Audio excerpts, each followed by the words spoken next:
We are back after a short break, and we've reached the 5 p.m. public comment session. We accept public comment in EIB 21-27 every day at 9, 1, and 5.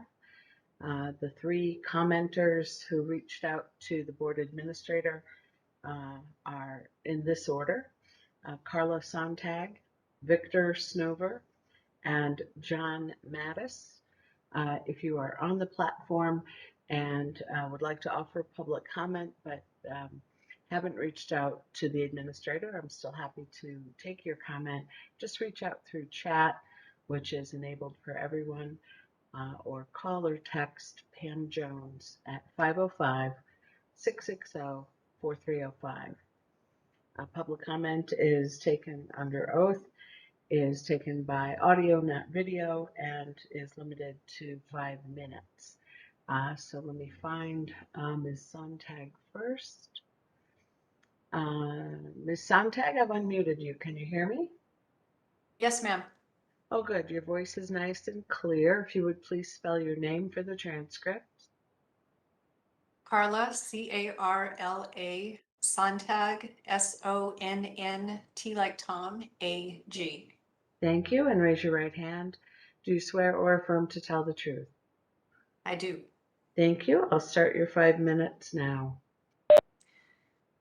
Thank you for the opportunity to speak with you this evening. I'm Carla Sontag, president of the New Mexico Business Coalition, which is a statewide nonpartisan association that seeks to find balance in New Mexico's laws and regulations to provide the best solutions for the sake of our people. New Mexico is a wonderful state, and we all agree that we want to keep it that way. But striving to impose the country's most stringent rules to the detriment of some of our people is not a goal anyone should support.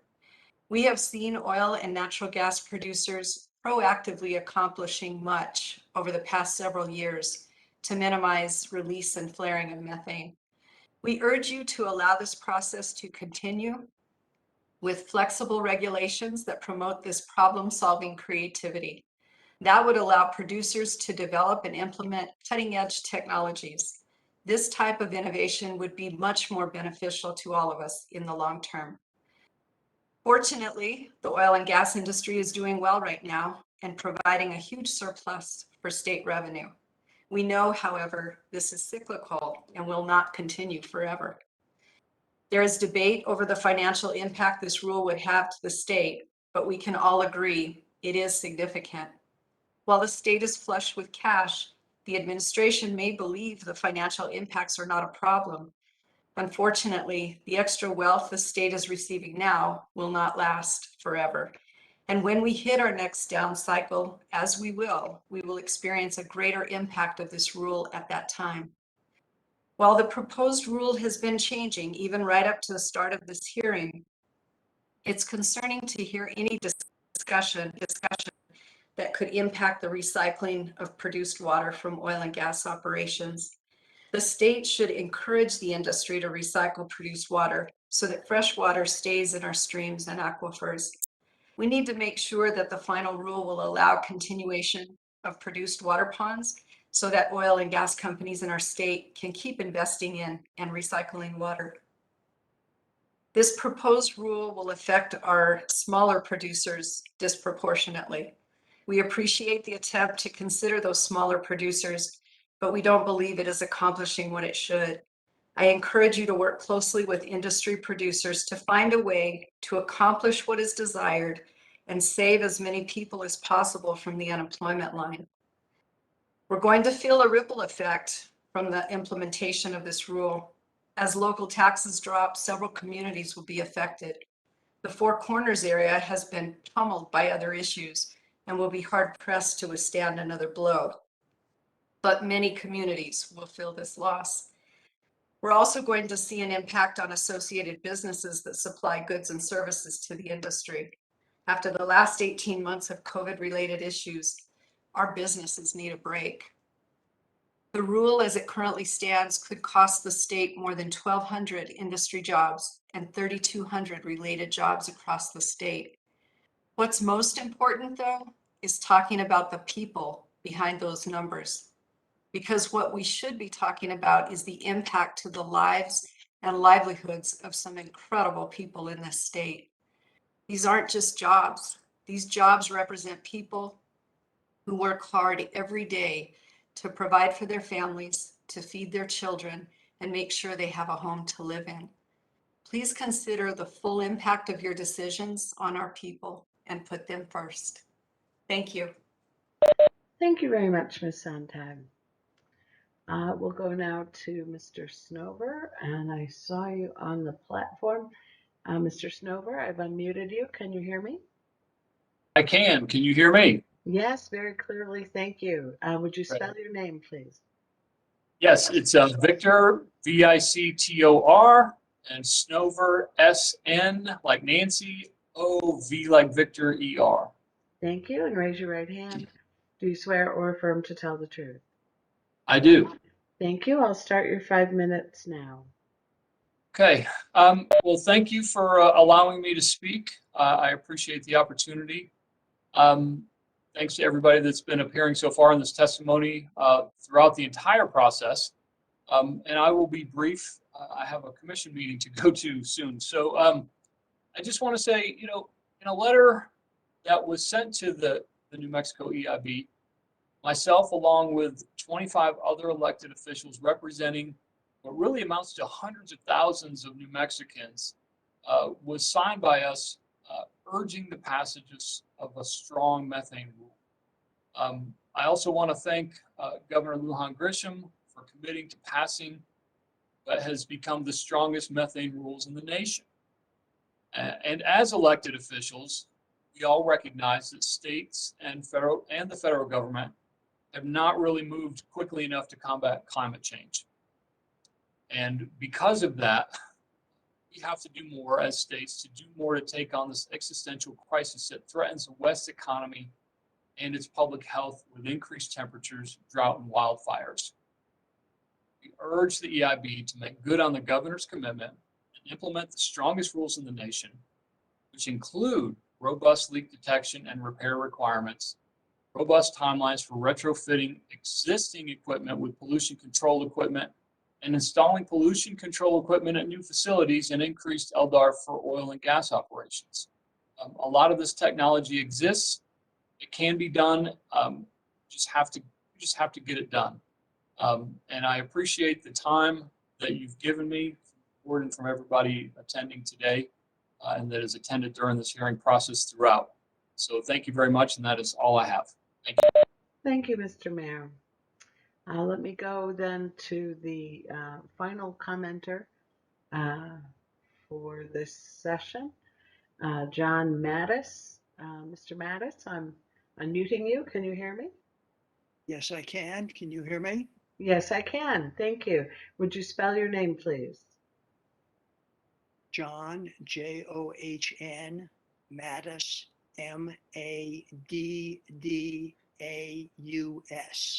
Thank you. And if you would raise your right hand, do you swear or affirm to tell the truth?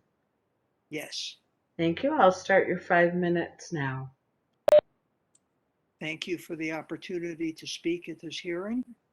I am John Mattis. I am a resident of Albuquerque and a member of First Congregational Church, United Church of Christ.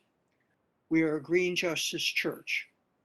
In May 2016, we voted to become a Green Justice congregation. First Congregational United Church of Christ recognizes the interconnectedness of all creation as a manifestation of God. We commit ourselves to care for Mother Earth's resources in a responsible and just way. We dedicate ourselves to take concrete steps to reduce our carbon footprint and urge community members to join this effort. We affirm environmental justice and embrace the global effort to preserve the Earth's resources for generations to come by educating, using resources responsibly, establishing relationships with other organizations invested in sustainability, and promoting policies that ensure a safe and healthy environment for all. I support strong ozone precursor rules and strict enforcement of those rules. The great tragedy of the Industrial Revolution of the last 300 years or so has been the externalization of costs in order to increase profits by dumping toxic chemicals on our soils, into our waters, and into the air we breathe. If this were a case of heavy toxic chemicals such as mercury being dumped on the soils of an industrial site and into adjacent waters, the site would long ago have been designated a Superfund site and the responsible corporation forced to spend billions of dollars on cleanup. Does dumping gaseous toxic chemicals, including methane, into the air make it okay just because there is no identifiable site? No, it is not okay. Already there are industrial sacrifice zones where these toxic gases have concentrated and where it is difficult to live because it is difficult to breathe. And as toxic gases, specifically methane, are dispersed in the air, they contribute to heat waves, droughts, wildfires, extreme weather events, ocean acidification, and sea level rise. Already there are climate refugees fleeing from our Gulf Coast and from nations such as Haiti and Honduras. If climate change continues, there will eventually be no place to run to. The atmosphere of our Earth, upon which all life depends, is thin and fragile. We must protect it.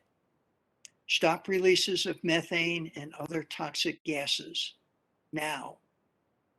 Thank you to the Environmental Improvement Board for this hearing and for all your work on this issue. Thank you very much, Mr. Mattis. All right, that is the end of the public comment. We'll return to finish up the questioning of the department's panel. Ms. Katz, Mr. Palmer, Ms. Keene, if you would rejoin us on screen.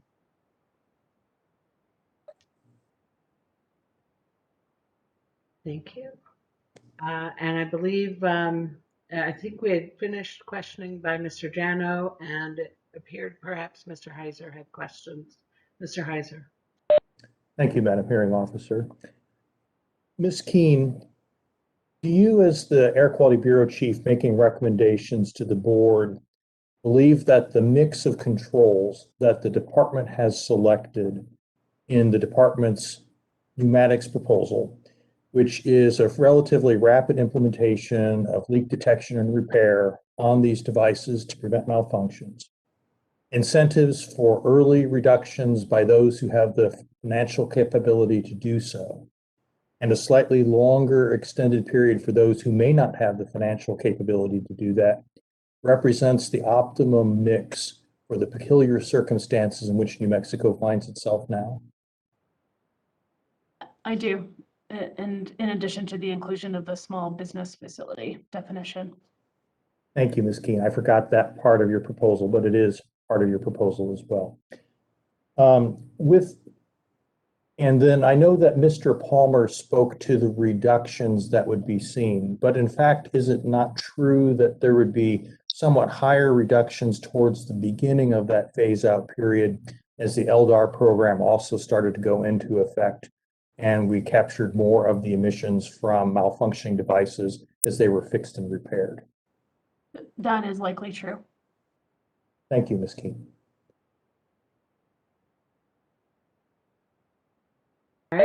Thank you, Mr. Heiser. Are there any other parties with questions of the EDs or rebuttal panel? Seeing nothing, I'll turn to the board for their questions. While I'm doing that, if you're on the platform and have a question, please reach out through the chat. Madam Chair. Thank you, Madam Hearing Officer. actually, Mr. Heiser asked my questions, and thank you again for your testimony, Mr. Palmer and Ms. Keene. Thank you. Vice Chair Trujillo Davis? Yes, thank you. I believe this question would be for Ms. Keene. I'm just curious, I wanted to see if I understood correctly, your exchange with, Mr. Bach. Is that the table that was showing us from the Colorado rule, that's a snapshot of the rule, and that you really, if this, I'm paraphrasing what I think you were saying, but to really understand the baseline, you had to look at other portions of the rule and take the whole thing in context rather than just looking at this one table. Did I understand that from you? You are correct. And the table that they were pointing to is their own proposal. So they were comparing their own joint proposal with our current proposal. And you are correct that the baselines are different. And so you have to look at the Colorado rule in its entirety to understand what emission reductions have already been achieved under that program, to understand why they've developed the concept and why that concept was appropriate for Colorado today. Okay, thank you. I appreciate that. And I think that's all the questions I have right now. Thank you. Member Kate? Yeah, and I appreciate the clarifying question from Member Davis and the answer from Mr. I'm sorry, from Ms. Keene. Thank you. Bye. Thank you. Member Bitzer? I have no questions. Thank you. Thank you. Member Garcia? No questions, thank you. Thank you. And Member Honker? No questions, thank you. Thank you very much. Thank you, Ms. Keene and Mr. Palmer and Ms. Katz. I believe then we could pass. Sorry, can I do some redirect Oh. after that cross on the board question? Very sorry. I rushed right past that. Go ahead. Yeah, that's all right. It'll be short. Just a few questions here. Ms. Keene, did Oxy and the environmental NGOs put on any data or evidence supporting their claim that their approach will result in far greater emissions reductions far sooner than the department's proposed approach? No, they did not.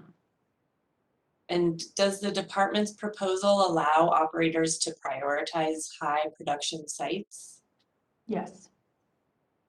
And would that be the most likely course of action they would take, because that would be the most cost effective to retrofit first?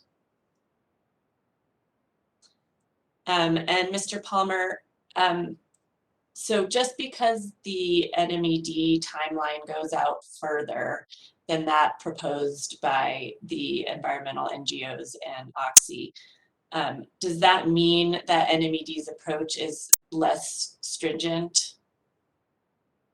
No, because NMED's approach is based on controller count rather than production, it is requiring replacement of a greater number of controllers.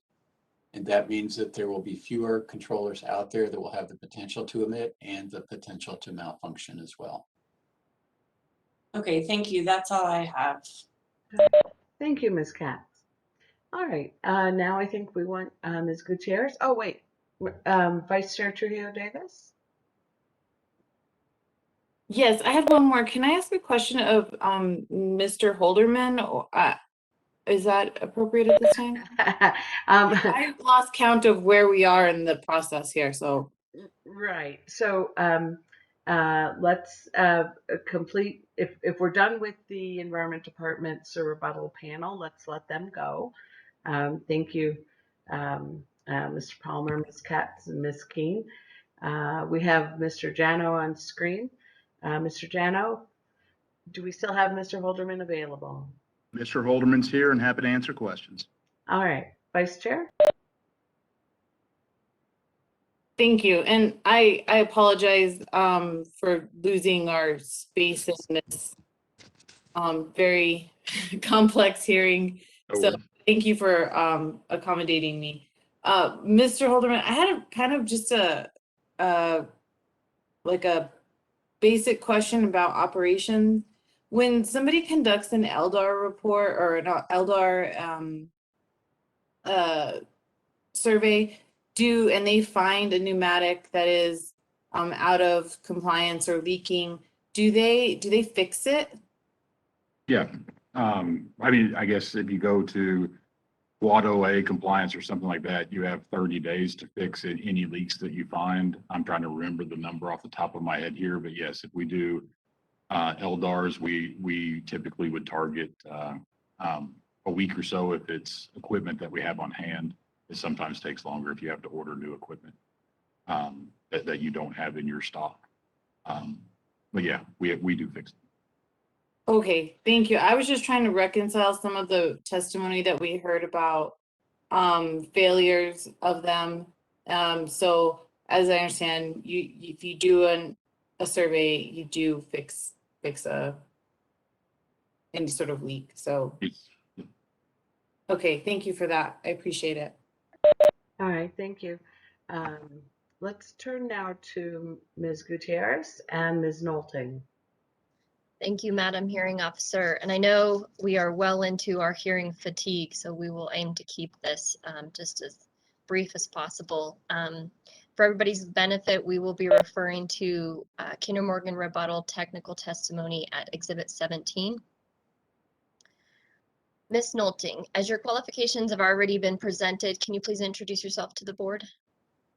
Yes, hi, my name is Leslie Nolting. I am an EHS manager at Kinder Morgan, focusing on air permitting and compliance.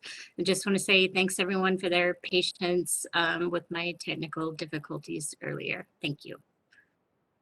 Thank you. Did you submit written rebuttal technical testimony at Exhibit 17 regarding pneumatic devices?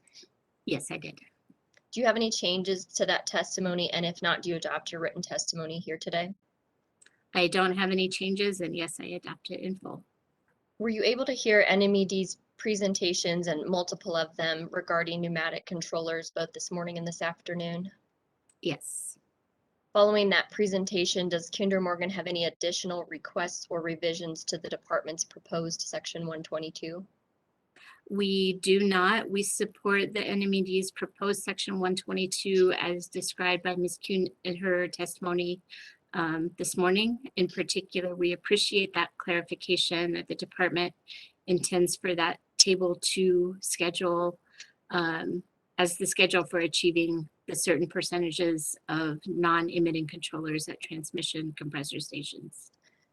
Thank you. And so to be clear, following discussions with the department, Kinder Morgan is not asking for an exemption from this rule section and supports the reasonable timelines proposed by the department with respect to transmission compressor stations. Yes, that's correct. Thank you, Ms. Nolting. And were you able to review the alternate proposal from the environmental groups, Clean Air Advocates, EDF, Center for Civic Policy, and NAVA? Yes.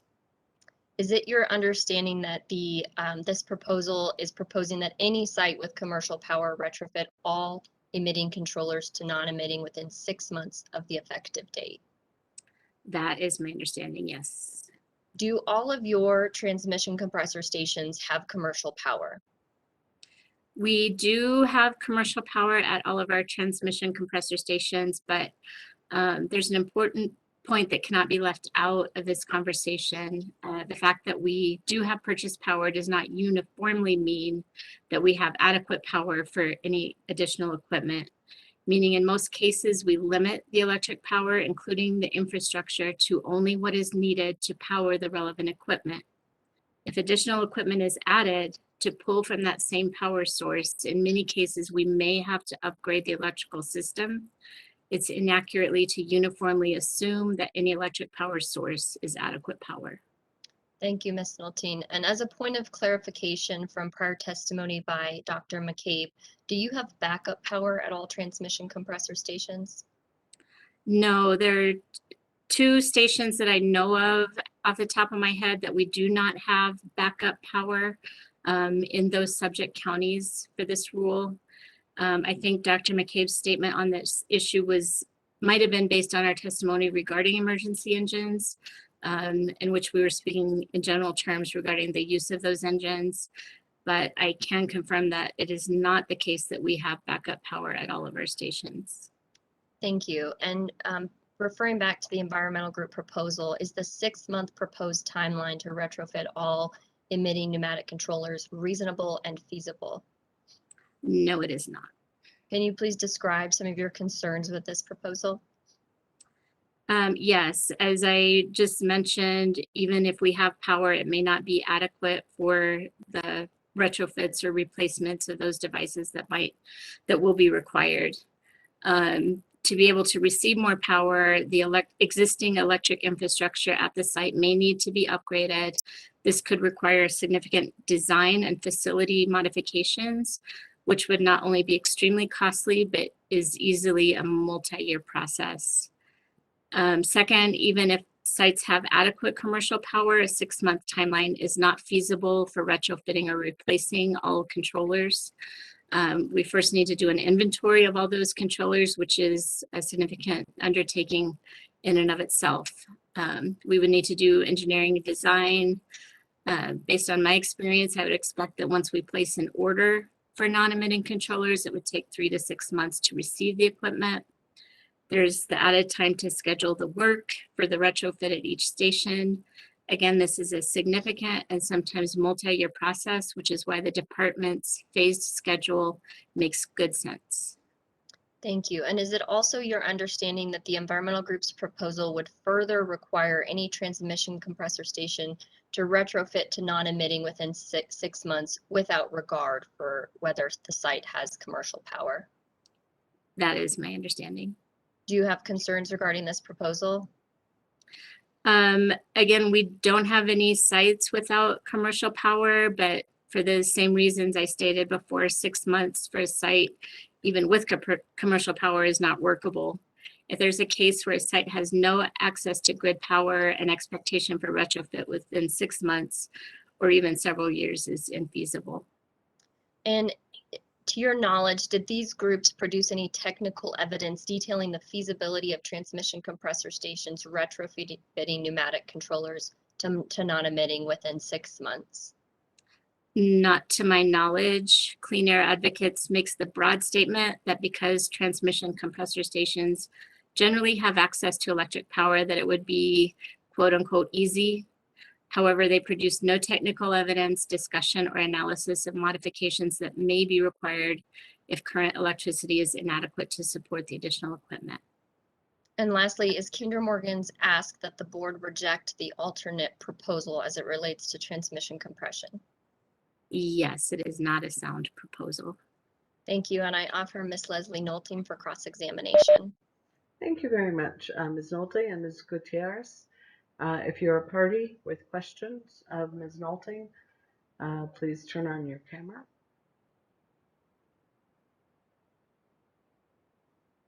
I'm not seeing anyone. I will turn then to questions from the board. While I'm doing that, if you're on the platform as an attendee, please reach out through the chat with any questions. Madam Chair? Madam Hearing Officer, I have no questions. Thank you. Thank you. Vice Chair Trujillo Davis. I don't have any questions. Thank you. Member Cates? No questions. Thank you.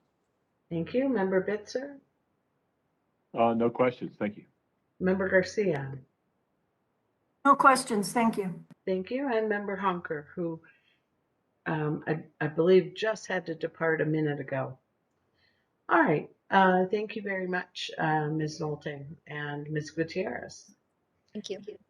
So as I understand it, then topic 122, pneumatics, is done with the exception of EDF's witness, Tom Alexander, whom we'll hear from on Friday. So I'd like to go to the brief testimony of Mr. Kim, CDG's witness on section 120. That's one of the 3 maybe 4 loose ends I'm keeping note of. Ms. Spall, and can we get Mr. Kim on the screen?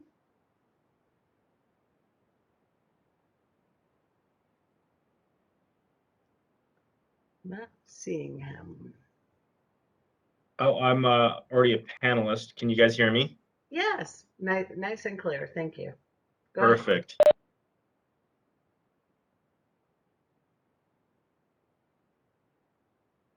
And Ms. Spall, is it you or Mr. Kim who needs the slides? It'll be myself. Casey, are you coming through?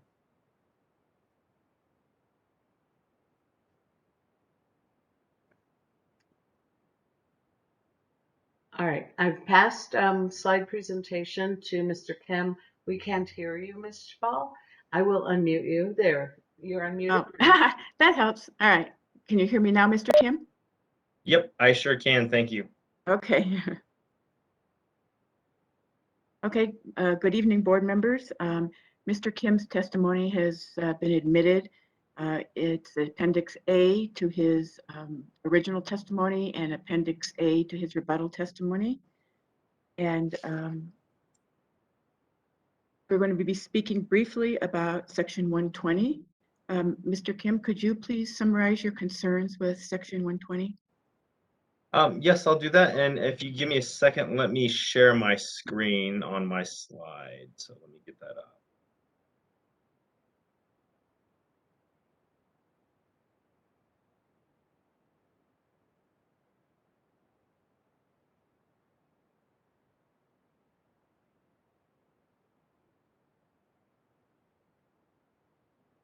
Are you guys able to see that? Yes. Perfect.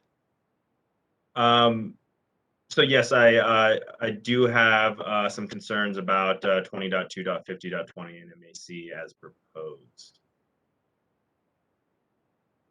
And could you summarize those concerns for us? Yes, the proposed rule fails to take into account the operational differences between the group's facilities and the oil and gas E&P facilities. E&P facilities generally can route emissions from hydrocarbon liquid loadout back to the tanks or existing controls on site, while water facilities must retrofit these facilities to accommodate a combustor, regardless of if that's on storage tanks or on hydrocarbon liquid loadout.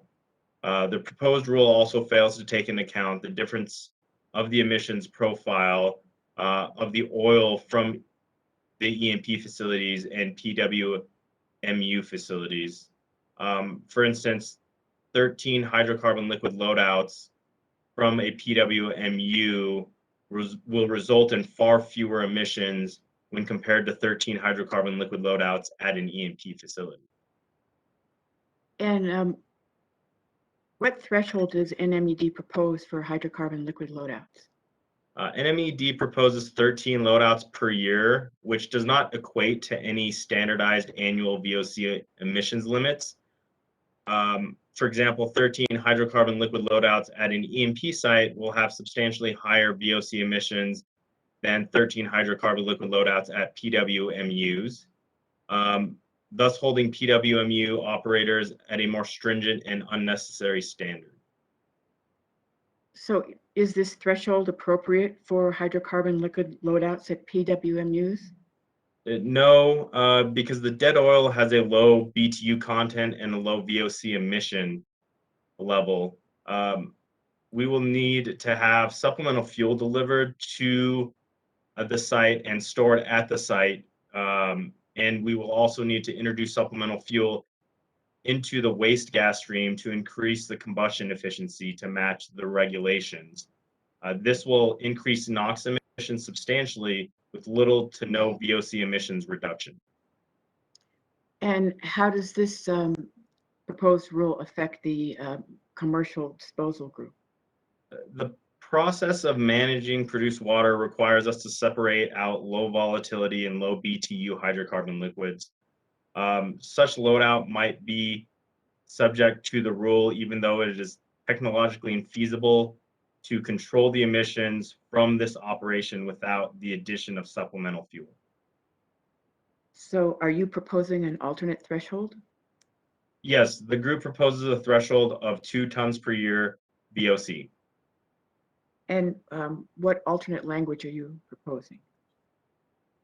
Yeah, so the group is proposing an alternative language to be added for off-ramps due to technological infeasibility without supplemental fuel. We've communicated with the state on this matter and are interested in continuing that discussion. And have other states that you're aware of adopted alternate off-ramps? Yes, Colorado Regulation 7 has an alternative threshold of 2 tons per year, uncontrolled actual emissions on a rolling 12-month basis, and off-ramps due to technological infeasibility without the use of supplemental fuel for that regulation. Okay, and do you have other concerns or suggestions regarding this rule? Yes, the commercial disposal group proposes to add a provision to section 120 stating that where air pollution control equipment is demonstrated to be technically infeasible, including but not limited to inability to operate without supplemental fuel, the owner or operator may apply to NMED for an exemption from the control requirements of this section. Mr. Kim, does that complete your testimony on this issue? Yes. Mr. Kim is now available for cross-examination. All right, thank you. If you would stop sharing your screen for just a moment.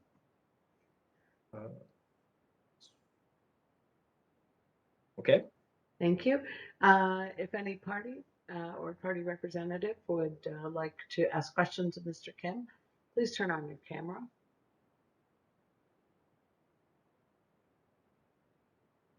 I'm seeing nothing. I'll turn then to questions from the board. While I'm doing that, if you're an attendee on this platform and have a question, please reach out through chat. Madam Chair?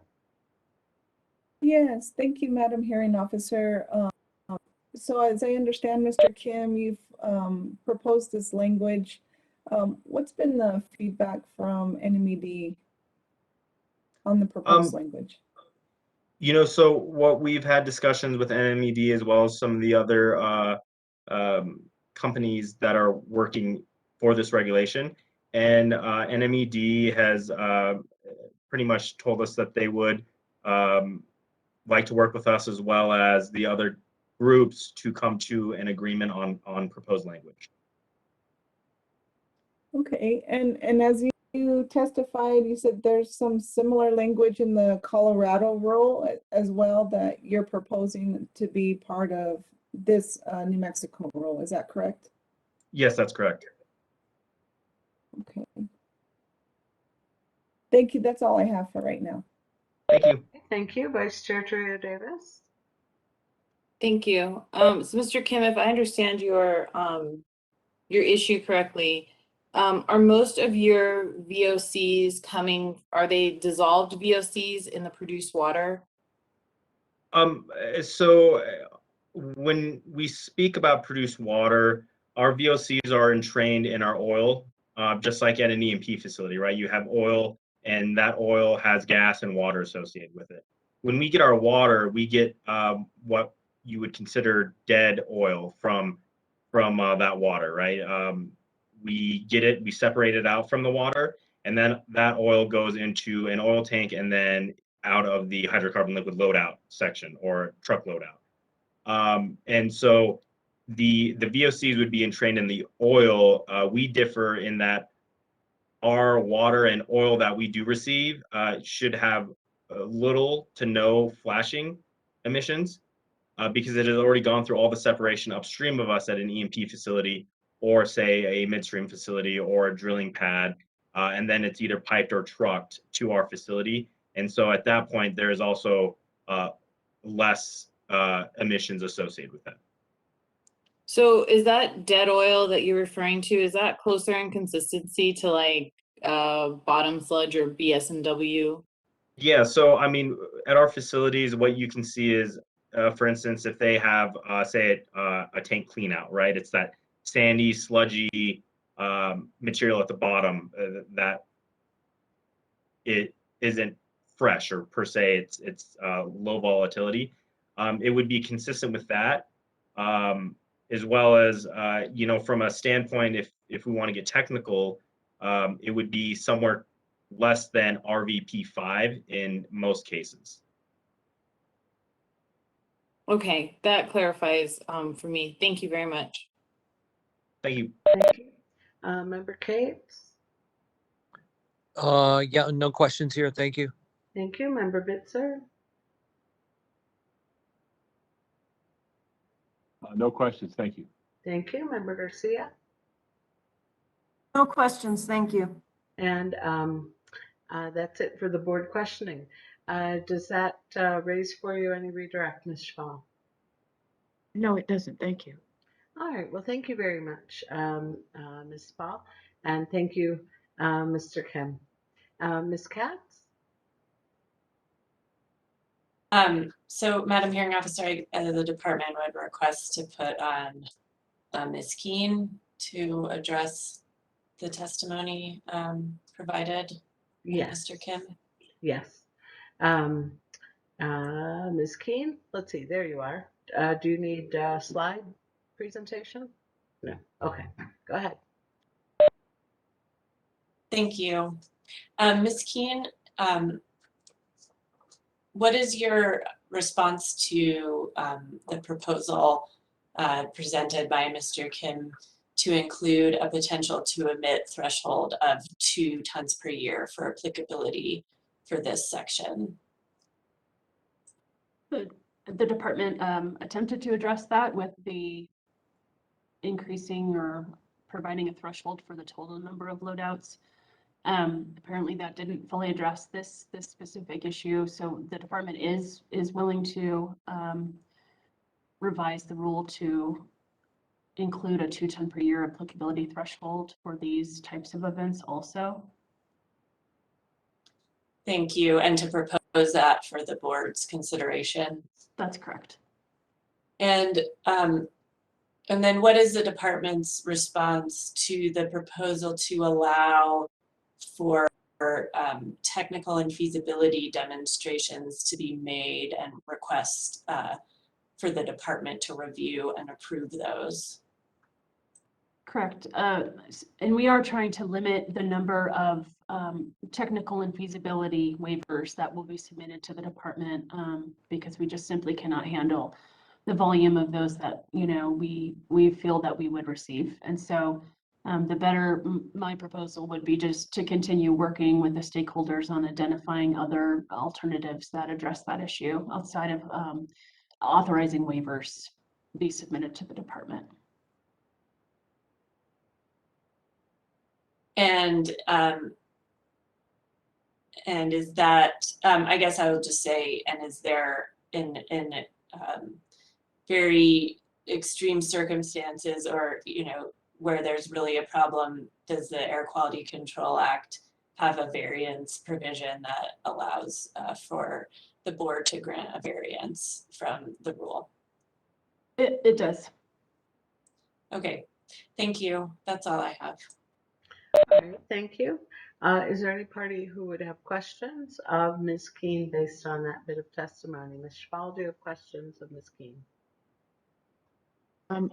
Ms. Keene, what type of alternatives would NMED be willing to consider other than an off-ramp for technical infeasibility? Looking at the thresholds, applicability thresholds, and seeing if those can be arranged or revised. We also haven't seen data indicating what the emissions are, so it is difficult to comment on specific applicability thresholds that would be appropriate. Okay, thank you very much. Any other party with a question of Ms. Keene? No? I'll check with the board to see if they have questions while I'm doing that. If you're on the platform as an attendee, please reach out through the chat. Madam Chair? Yes, thank you, Madam Hearing Officer. Thank you again, Ms. Keene. Just so I can understand, I know it's a long day and we're on day 7 here. But I just wanted to understand a little bit more in my mind, wrap it around. So some of the provisions that have been presented by Mr. Kim is would perhaps put additional burden on the department in terms of the review for exemptions, I guess. That's correct. Okay. And then you had mentioned talking about a waiver process. I think Ms. Katz had mentioned the waiver process. Would that also have some additional resource burden on the department? Madam Chair Sweeney, that variance request would go directly to the board, which would result in additional burdens for the board. So that is also not the preference. The preference is to right size the rule and not write in waivers, a waiver process specifically, and also not to shift the burden to the board. Thank you for that. Yeah, I just wanted to flesh that out, make sure I understood that path. So I appreciate it, Ms. Keene, and for the enlightenment. Thank you so much. Thank you, Madam Chair. I have no further questions. Thank you. Vice Chair Trujillo Davis. I don't have any more questions. Member Sweeney asked some really good ones there, so thank you. Thank you. Member Kate. No questions, thank you. Thank you. Member Bitzer. No questions. Thank you. Member Garcia. No questions, thank you. All right, thank you. Any follow-up, Ms. Katz? Nothing from me. Thank you. All right. Well, thank you all. Ms. Schwal, Mr. Kim, Ms. Katz, and Ms. Keene. I believe we can say we are done with that aspect of that topic. It's 10 of 6. Let's talk briefly about tomorrow. I'm happy to leap into another topic if folks are willing. But I think tomorrow's going to be a big day. And we may, Ms. Katz, unless you have a preference, we do have the materials on pigging. We could start that anyway. Yeah, I'll ask Mr. Heiser and others to weigh in. The department's ready to move forward on any of those, but I don't know where everybody else stands. All right, Mr. Heiser. Hearing officer, Ms. Katz, we are prepared to do either dehydrators or pigging. We have our expert with us for both. Numerically, I guess dehydrators comes first. Ms. Gutierrez? Thank you, Madam Hearing Officer. I was just going to add that Kinder Morgan's prepared to present on pigging today as well. All right. Let me just ask, would the dehydrators be faster than the pigging?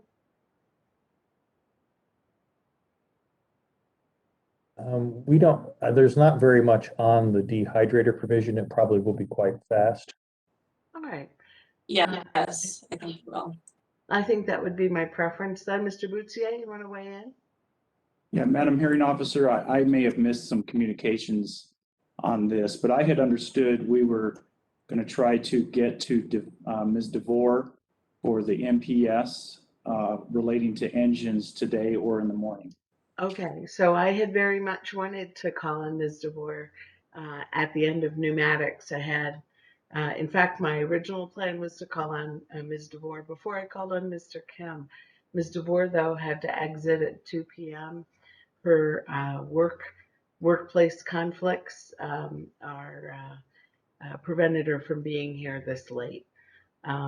So we will take her tomorrow. My plan for tomorrow, actually, so that we weren't sort of fitting her into the middle of Eldar, was to do the motion discussion at 8:30. I don't know that we need more than that, frankly. Public comment at 9. Invite Ms. DeVore to offer what she wants to offer for NPS, and then to go to Eldar. I had hoped to also include Ms. Witherspoon somewhere in this conversation, but I haven't seen her on the platform today. Thank you, and I apologize that I had missed some of that communication. All right, thank you. Let's see here. It sounds like the glycol dehydrators are the quickest thing to do, sort of eke out just a little bit more tonight. Member Bitzer has a question. Are we catching up timeline-wise? If not, I have a possible suggestion. Member Bitzer, go ahead. So I know we're all pushing the limits of human endurance here, but we seem to, if I'm not mistaken, the rule only requires for us to continue on that we have a quorum, which I guess would be 4 of us at any given time. I'm wondering if we might start earlier with a shift and then have a lot of overlap during the day and then go later with a shift. I know that would mean we need a second hearing officer because your limits of human endurance would probably be exceeded. But I'm just throwing that out there in case we're not on track yet to make it in the 2 weeks we have allotted, because I think it's important that we conclude this business with everyone having had their say and their shot at the full record by Friday close of business. So I don't know if a rolling quorum is what that would be called or not, or if Member Bitzer, yes. I'm sorry, let me interrupt you. One of the charms of appointing a hearing officer is that no quorum is necessary for any part of the hearing. You will need a quorum for your deliberations, but no quorum is necessary for the hearing. My second observation would be that this particular board has exhibited just a fantastic amount of engagement. Certainly one of the highest levels of engagement I've had in a border commission rulemaking. 6 of you have been on for 99.9% of the time. It's been terrific, really, to have you this engaged. But absolutely, your volunteers, I think everyone appreciates the fact that you will have conflicts occasionally, and what you might do, this is what other board and commissions I've served have done, is to have some general understanding of when we might get to a particular witness or a particular topic, and just try to make sure you're there for that part. And if there are other parts maybe you don't necessarily need to engage in questioning on, live that other part of your life for those hours. So other questions about that? Nope. Okay. So can we tackle glycol dehydrators tonight? Okay. Ms. Katz. Thank you, Madam Hearing Officer. So I'm going to call Ms. Keene and Mr. Palmer again. This section is, if I can find it, 20.2.50.118. The exhibits are Enemy D Exhibit 32, beginning on page 98, and Enemy D Rebuttal Exhibit 1, beginning on page 71. And Ms. Keene, starting with to share. And Ms. Keene and Mr. Palmer have adopted their testimony, and I don't believe there are any corrections that need to be made to this section. So Ms. Keene, can you please begin with the summary and overview of the equipment that is the subject of this section of the rule? Yes, good evening, everyone. The subject of this section of the rule, section 118, is glycol dehydrators. They're used throughout the industry to remove water from natural gas and natural gas liquids. The failure to remove water results in the formation of hydrates, which then block pipelines, valves, and pipeline equipment and instrumentation. Glycol is used as an absorbent. It absorbs the water and VOC from natural gas, and then the glycol is then regenerated by heating to release the absorbed compounds. the reboiler of a large glycol dehydrator can discharge more than 100 tons per year of VOCs, including benzene, toluene, ethylbenzene, and xylene. And can you discuss the control options for controlling emissions from dehydrators? Yes, there's a still vent and often a flash tank. Those emissions can be routed to either the reboiler firebox to be used as a fuel, a condenser, a combustion control device, to a process point that recycles or recompresses the emissions or uses again the emissions as a fuel, or to a vapor recovery unit that reinjects the VOC back into the process stream, or to a natural gas pipeline. And can you describe what the emission standards in the rule are for dehydrators?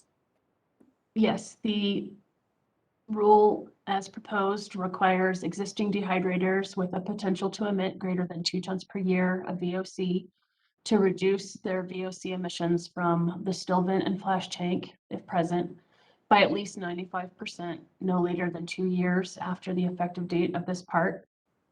New glycol dehydrators with the potential to emit greater than 2 tons per year VOC are required to reduce VOC emissions from the still vent and flash tank, if present, by at least 95% upon startup. And for both new and existing dehydrators, if they're using a combustion device, that combustion device must meet a minimum 98% destruction efficiency. And I'll let you just go ahead and summarize these provisions. Okay, so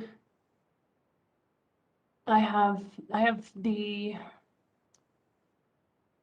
provisions broken out here, but I also have the slides of the actual rule. So I might just skip these slides and go directly to the next slide for Mr. Palmer. Okay, sounds good. Mr. Palmer, can you please describe the basis for the requirements for dehydrators in the rule and the estimated emissions reductions and costs for implementing those requirements? Sure. So on the first slide, the proposed glycol dehydrator requirements are based on requirements in Colorado, Pennsylvania, and also similar to those adopted by the US EPA. The applicability threshold of 2 tons per year of VOC is based on Colorado's Rule 7, which is it's the same applicability threshold they have for individual dehydrators, and it's comparable to a threshold in Pennsylvania's GP5 and GP5A, which is 2.7 tons per year of VOC. The capture and control efficiency requirements of 95% from an uncontrolled dehydrator still vent and flash tank are based on the same requirements in the federal NESHAP, the National Emission Standards for Hazardous Air Pollutants, for glycol dehydrators, and that's in 40 CFR Part 63, Subpart HH, and which requires controls for VOCs. So we estimated the overall emission reductions from glycol dehydrators of 1,865 tons per year based on allowable VOCs. As a result of the rule, the estimated cost effectiveness of the reductions is $2,034 per ton of VOC based on the use of a condenser to control emissions. And the cost effectiveness is based on a total annualized cost of $21,560 per year for a condenser. That's calculated the same methodology used in the EPA's 2007 amendments to the NESHAP for glycol dehydrators. And then, of course, we scaled those up to 2019 dollars. Thank you, Mr. Palmer.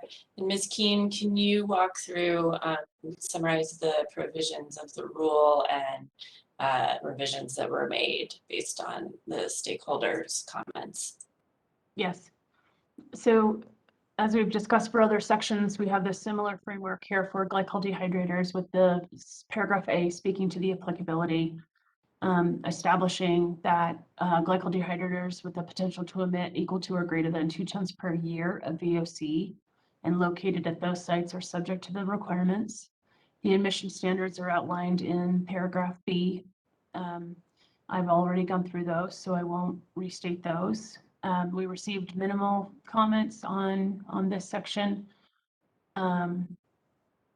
We've inserted the tank if present after flash tank. Not all glycol dehydrators have the flash tank on that unit. And then we agreed with the insertion of other minor editorial clarifying edits.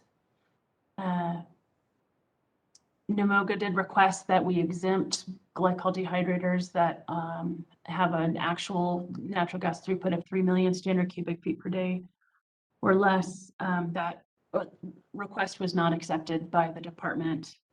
That threshold is present in the federal national emission standard for hazardous air pollutants and is appropriate within that regulatory context. However, even small dehydrators can have significant amounts of VOC emissions, and that throughput is not appropriate for this rule. And instead, we have an actual emission throughput, which is a better type of threshold for this part.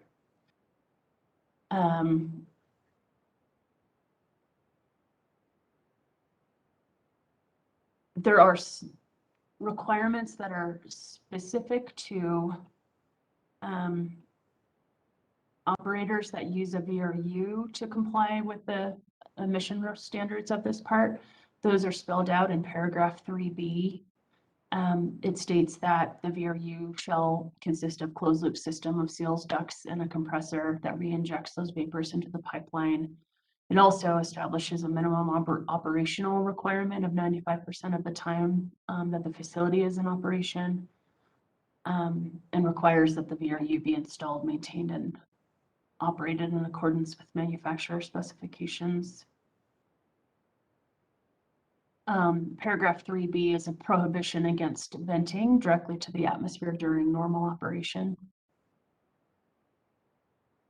Paragraph D, again, the requirement to install an equipment monitoring tag was struck. There is a off-ramp from the requirements of this part in paragraph B5 that states that the requirements of the subpart cease to apply when the actual uncontrolled VOC emissions from a newer existing dehydrator are less than 2 tons per year. We struck the term uncontrolled. We agreed with the commenters that the use of actual annual VOC emissions as an off-ramp is appropriate for this specific section. Paragraph C outlines the monitoring requirements. These are the standard monitoring requirements of a dehydrator, and those are to conduct an annual extended gas analysis on the dehydrator inlet gas and calculate the uncontrolled and controlled VOC emissions in tons per year. It's an annual extended gas analysis for the specific facility is a critical input into these emissions. And so that is an essential and fundamental component of this monitoring strategy. Paragraph C2 requires that the operator inspect the dehydrator and control device or process where emissions are being routed on a semi-annual basis to ensure that the unit is operating properly as initially designed and in accordance with manufacturer's recommended operation and maintenance schedule. We've also included the requirement to date and timestamp the monitoring event. Paragraph C4 references a requirement that owners and operators that are using a control device to comply with the emission standard must comply with the specific requirements for that control device in section 115, which we went through yesterday, which is the section that covers control devices and closed-vent systems. And we made minor edits to paragraph 5. Paragraph D are the record-keeping requirements. These are the records to ensure that the standards are enforceable. We made minor very minor edits throughout this page. I won't go through each of them in detail. You can see that there's a number of records that are required to be made of the specific equipment and the location. There's also process parameters that are required to be recorded. And those are the data used to estimate the emissions of the unit. And there were no comments on reporting requirements, and so that includes this presentation on glycol dehydrators. Thank you. Thank you. That's all we have from the department. All right, thank you. I understand now we'll hear from Mr. Heiser's witness, Ms. Textor, before we have questioning, unless there is cross-examination by a party. Cross-examination by a party. Mr. Heiser? I guess I only have one question for Ms. Keene, and that was that when she was talking about the initial applicability, I was wondering if she misspoke when she said that was based on actual emissions, because I think that's potential. The applicability is based on potential. Thank you. We're ready to move on if there are no questions from any other party. I see no one else on screen. Is Ms. Maurice Textor on the panel? She will have slides too, Madam Hearing Officer, after you have sworn her. All right. Ms. Textor, if you would spell your name for the record, please. Can you hear me? Yes. First name is Maurice, Marise. Last name is Textor, Textor. Thank you. If you would raise your right hand. Do you swear or affirm to tell the truth? Yes. Thank you. Go ahead, Mr. Heiser. Good evening, Ms. Textor. Could you please tell us what your involvement is in this proceeding? Yes, I was asked by NMOGA to address NMOGA's testimony on both the pigging and the glycol dehydrators. And I just realized I don't have the exhibit number for your resume with me right now. So I will come back. 52. Oh, do you have it? I don't have it in front of me, but it's exhibit number 52. Thank you. I didn't write that one down. So is NMOGA exhibit 52 an accurate copy of your resume? Yes, it is. Could you please state your qualifications as they relate to your participation in this hearing? Yes, I have bachelor and master's degrees in chemical engineering, registered professional engineer as a chemical engineer in both California and Texas, and I have more than 40 years of experience in the oil and chemical industries, process design and operations first, and then environmental health and safety leadership, and then stakeholder engagement from an industry perspective and leadership in regulatory development. And then for the last year, I've been an independent consultant. Thank you. Does NMOGA exhibit 46 reflect your rebuttal technical testimony filed in this matter? Yes, it does. Sorry. And do you have any changes to that pre-filed testimony? No. Do you adopt that testimony as your testimony in this matter? Yes. Thank you. Did you prepare a summary of your testimony to share with the board tonight? Yes. I believe the hearing officer has authorized you as a presenter. Okay.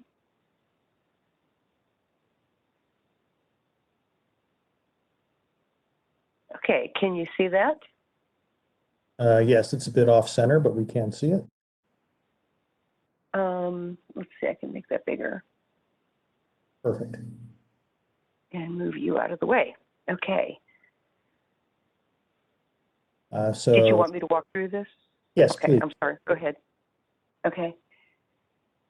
Perhaps we can start with a brief discussion of those areas where NMOGA had some discussions with the department and where we've briefly reached agreement, and then move on to where there's still a remaining disagreement.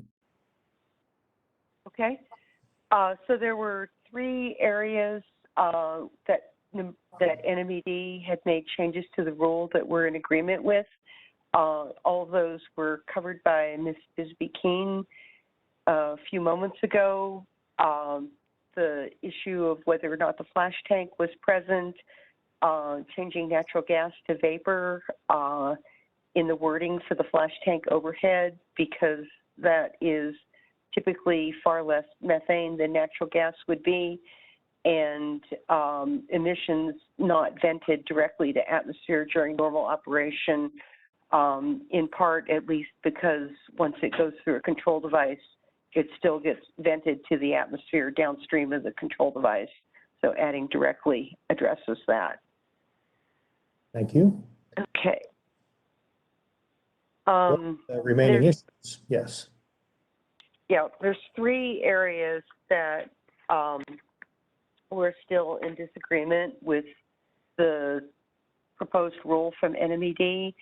The first one is on the issue of exempting units that are less than 3 million standard cubic feet per day. And we understand that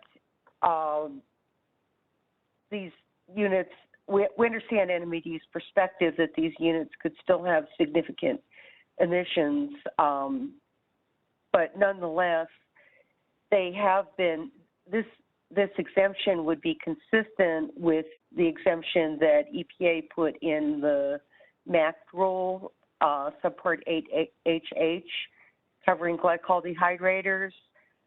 On these very small units, there would be less cost effectiveness and less environmental benefit for controlling them. And if it was routed to a control device, a combustion control device, NOx emissions would increase, which is directionally inconsistent with the NOx sensitive environment in New Mexico. Aligning the volume throughput threshold with the throughput threshold in MAC HH would also make it easier to comply. We disagree that there are significant emissions in total from these units. Working with the spreadsheet that NMED provided on the Ozone Precursor rulemaking website, and the units that are listed in that threshold, in that spreadsheet, the total amount of emissions from these units that are less than 3 million standard cubic feet per day and currently uncontrolled represents less than 1% of the current controlled plus uncontrolled VOC output. And so that less than 1% is not a significant amount of emissions, and therefore we still request that this exemption for units that are less than 3 million standard cubic feet per day be added to the rule. Thank you. Can you move on to our next request that NMOGA has? Yes. So the next one is an inconsistency in the requirements for VRUs that are in section 118 for glycol dehydrators and the 115, which is referred to in 118 as it applies to glycol dehydrators. And what we ask is that the phrase, which shall supersede any inconsistent requirements of section 115, be inserted in there. So currently, the section 115 requires a redundant VRU, and section 118 allows up to a 5% downtime allowance. And so that's the inconsistency between those two things. The redundant VRU would have a very high cost, and it disincentivizes using a VRU. But to add this wording that we're seeking would remove the disincentive. And really, VRU should be a preferred control mechanism from an environmental standpoint because they don't emit ozone-forming NOx. We also believe that NMED did not intend to require a redundant VRU for glycol dehydrators because if they had intended that, they would not have allowed the 5% downtime allowance. Okay.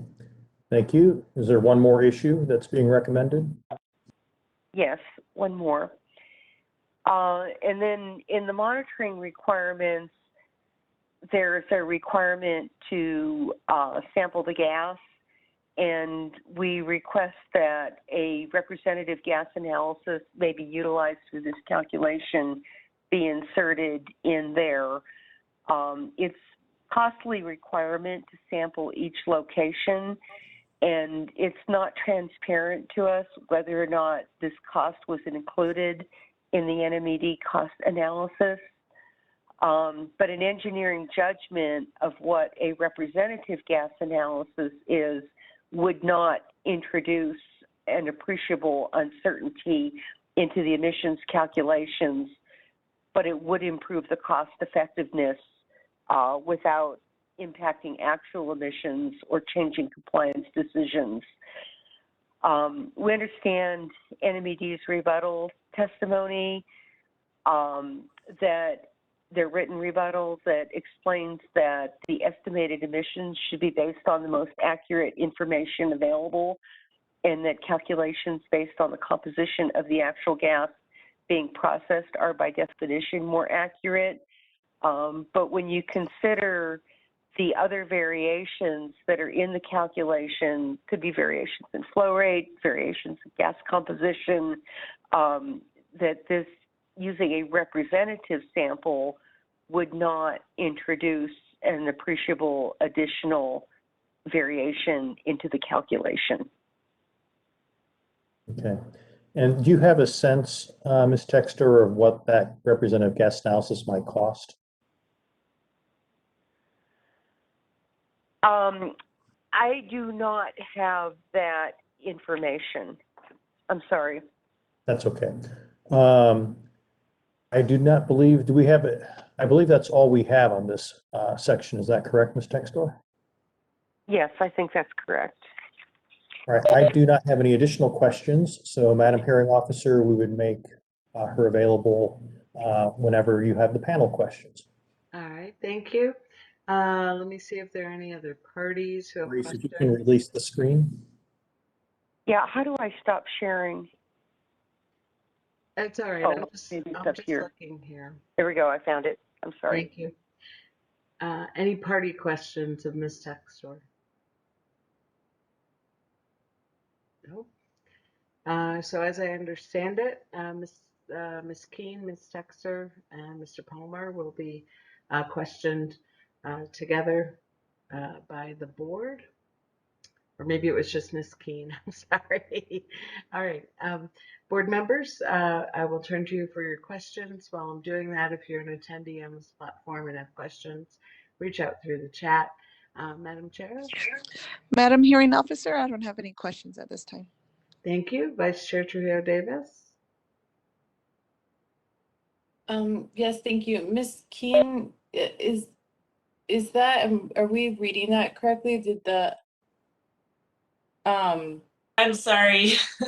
Can I just ask, sorry, I'm so sorry. Are we in the panel questioning right now? Okay, and I think that maybe NMED still needs to do their SIR rebuttal before we go into the board questioning. Okay. And I think that might help with questions from the board. Okay, I'm sorry. I'm sorry. I thought that's where we were. Yeah. I should have taken a longer pause. I'm sorry, Vice Chair, for tricking you into asking a question. I'm so all right. sorry That's to interrupt. okay. Maybe some of the follow-up might help with questions, so. Okay, go ahead, Ms. Okay, so I was going to have Ms. Keene up for redirect really quickly.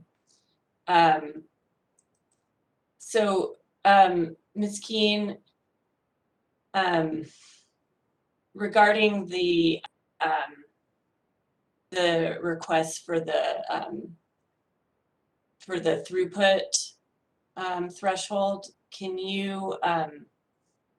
you discuss the department's response to that? Yes, and we feel that the 2 ton per year threshold into the rule should cover those small dehydrators with small amounts of emissions and small throughput. The 3 million standard cubic feet per day threshold is not appropriate because it is not linked to any emission threshold. And you can have, as I stated, very large VOC emissions from even these small throughput dehydrators. And so the threshold, the critical threshold is the 2 ton per year applicability threshold. Okay, thank you. And then what is the department's response to NMOGA's proposed language regarding the redundant VRU issue? Yeah, if I may just make one additional comment on the previous question. So the national emission standard for hazardous air pollutants is targeting hazardous air pollutants specifically, and it's specifically targeting benzene emissions. There are numerous other VOCs that are emitted by glycol dehydrators that are not covered by that NESHAP. And this rule is targeting VOC and NOx emissions. And so it's not really translatable. The scope of the NESHAP rule is different than the scope of this part. And I'm sorry, could you repeat your second question? Yeah, thank you. Sorry about that. What is the department's response regarding the NMOGA's proposed language to address the redundant VRU issue? And I thought we had addressed that issue satisfactorily for NMOGA, and the department would not be opposed to agreeing to that language, that proposed language, and providing that to the board for their consideration. Okay, thank you. And can you explain why NMED feels that the extended gas analysis is important? That's a standard requirement for in air regulatory agencies. It's a standard requirement in all of our facilities that require permits. Dehydrators are typically located at larger sized facilities that have air permits. And so that requirement likely exists for every facility that already has a permit. In addition, it's critical that we have the composition of the gas nailed down in order to estimate the VOC emissions from these dehydrators. Okay, thank you. That's all I have. And now we can go to the board. I apologize for that. All right, thank you, Ms. Katz. Can we get Ms. Texter back on the screen? There you are. Thank you. Madam Chair, does that raise for you any questions at this point? At this point, I just appreciate the further explanation that Keene provided to the board. Thank you. Thank you. Vice Chair Trujillo Davis. I don't have more questions. My question was about redundant VRUs, and Ms. Keene addressed them. So thank you very much. Thank you. Member Cates. Yeah, no questions here. Thank you. Thank you. Member Garcia. No questions. Thank you. Thank you. Well, thank you, Ms. Keene and Ms. Texter, for your testimony. I believe we actually managed to finish another topic. Topic 118, I believe, is done completely. So again, tomorrow, council should be on the platform at 8:30. We'll talk about all of these motions. Board members, it's not a secret event. So if you're on the platform, that's fine. I will ask you not to turn on your camera. I need to be able to see the lawyers. We'll start with public comment at 9 and then go to Ms. DeVore. And Ms. Katz, I just wanted to say the department may or may not want to do its rebuttal or sir rebuttal after NPS's presentation because we'll be hot to get to Eldar. I'll leave that to you and we'll get to Eldar. Mr. Heiser, I see you on the screen. 2 items, Madam Hearing Officer. One, I might remind you that we have sir rebuttal from NMOGA on the National Park Service presentation as well. So don't forget us. And then 2, we will be filing a response to the motion by the parties to exclude some of our testimony. So you should look for that this evening. Thank you very much. I know that's a short turnaround for you. Thank you. All right. I think we're done for the day. Thank you all for hanging in there. Oh, Teresa? Do you need a reporter at 8:30 in the morning or at 9? I don't know that we need a reporter. Does any of the council feel strongly that we need a transcript on a motion hearing? I can record it. I think we need to have some sort of recording, Madam Hearing Officer, given the nature of the motion and its impact on our case. All right. I'll reach out to Cheryl then tonight. Okay. All right. I'll reach out to Cheryl Erdogan tonight. She rejoins us tomorrow morning. So, all right. Anything further? Nope. Thank you so much. Have a good evening. See you in the morning.